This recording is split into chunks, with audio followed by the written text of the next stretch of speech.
As long as Israel existed, the Arab states were always at a state of war. In mid-60s, President Nasser, who was like the preeminent Arab leader of the time, was already making threats. And they kept calling for the extinction of Israel. They closed the ports, they closed the Suez Canal. 1967, I was 9 years old. My father was a journalist. I saw it through those eyes. I remember the radio was on all the time. I just remember a climate of a lot of crisis. So I remember as a kid, there was a parade in 1967, Lag Bomer parade, all the children were outside, and the Rebbe speaking, there are videos of it, very powerful. Alle Brüder und Schwestern, was geschehen sich in Eretz Hakedesh, in Eretz Israel, stehen nicht in einem Lager, wo der Rebbe steht bei Schiffse, und Schiffse seine Brüche und Atzloche und Yeshua, in a vergrößerte Los, gedei sie sollen mal rauskommen und sie wollen mal rauskommen, von dem ichtigen Maße mit Atzloche. He says that God protects us. There'll be peace in the land. Nesati Shalom Ba'aretz. We have to stand strong. There shouldn't be any fears and any concerns. So Israel decided to take a preemptive strike. Before they attacked them, Israel attacked the Arab countries on all fronts and miraculously won the war in 6 days. Israel tripled after the 6-day war of size, won in a completely miraculous way. The 6-day war represented not just that we survived World War II, that the country where the Jews have now established a homeland is going to succeed. So I think it was a first epiphany that not just we got out of the Holocaust, that we are going to be a very strong country. It gave that confidence that from here on, we are not going to be victims anymore.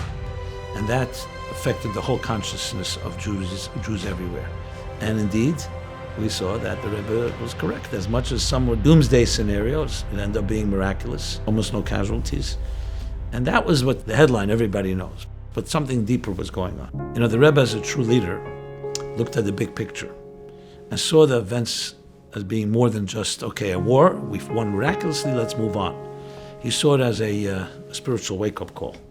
He called it exactly that.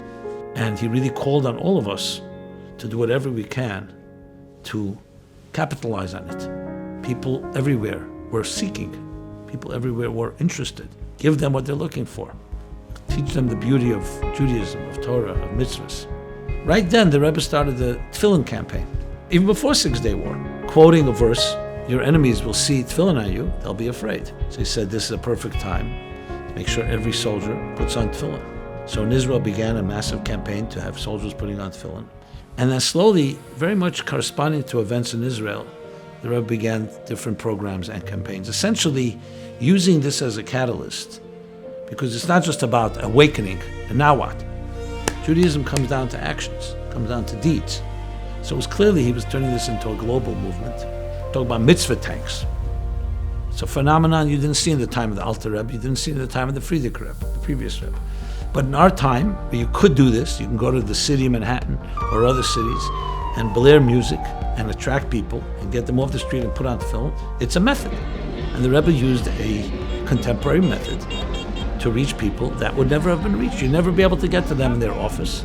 But they go to a lunch break, you can get them. Dat ze de keer de jode die Rasche brengt daarop en neemt jeder eens van jeden Bazunder en geht mit dem Bazunder in Eretz Yisrael.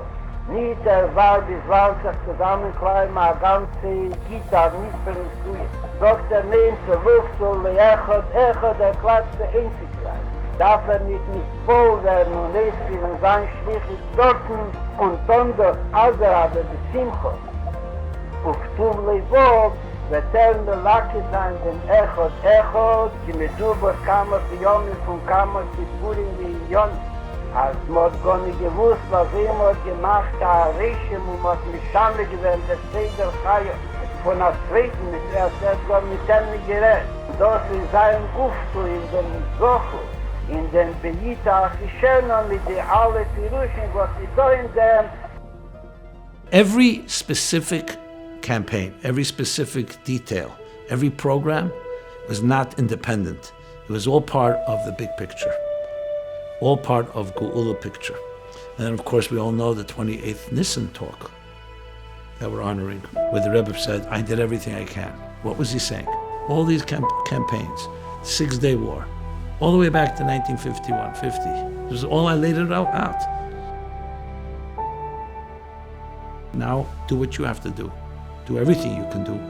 So for the Rebbe, it wasn't just, okay, with the 7th generation, now let's sit around, we'll be good Jews, and we'll wait around, Mashiach is going to come. No, your actions are going to expedite it and going to reveal it.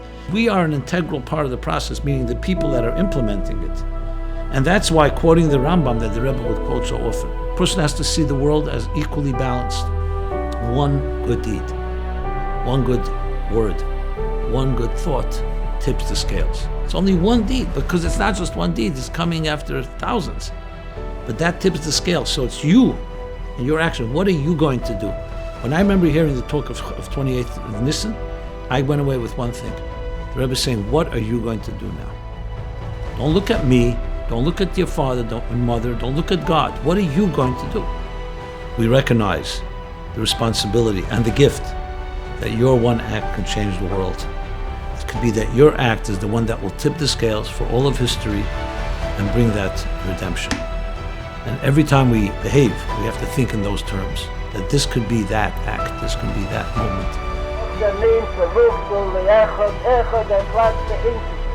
Darf nicht voll werden und lesen und sein schließlich dorten und dann das Algerade die Simcha.